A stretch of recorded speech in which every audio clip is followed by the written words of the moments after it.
Hello everyone, welcome to my channel. Hope you all are fine and doing great. Today I'm here with a very important video for all of you, and that is how to make aloe vera gel at home.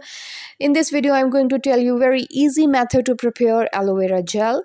The only ingredients required for the preparation of aloe vera gel are vitamin E capsules and of course the aloe vera leaf.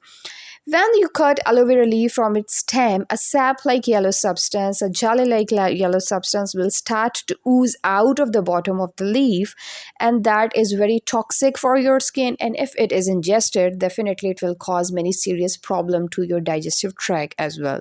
So, wash the leaf thoroughly whenever you are going to use aloe vera leaf, either for your skin or for your digestion purpose.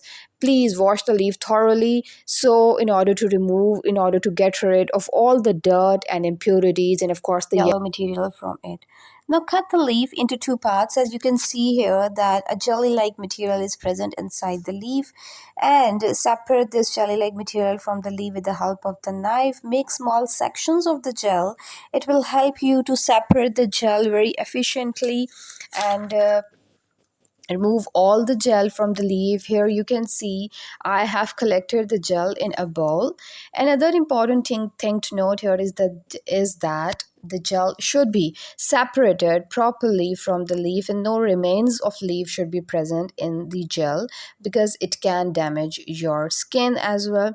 So now whisk the gel thoroughly so that no lumps are present in your gel, and we will get a pure white material of this consistency. It should be watery in its consistency.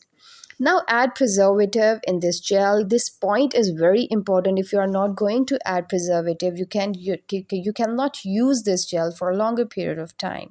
So the addition of preservative is a very important step. Here I'm adding vitamin E capsules. Add 1 or 2 capsules in this gel. You can use coconut oil, citric acid, or any other preservative to keep it safe for a longer period of time. Now then store it in a neat and clean jar and place it in refrigerator. You can preserve this in refrigerator for 1 to 2 weeks. Hope you like this video. If you like this video, please like and subscribe my channel and share it with your friends. Thank you so much for watching.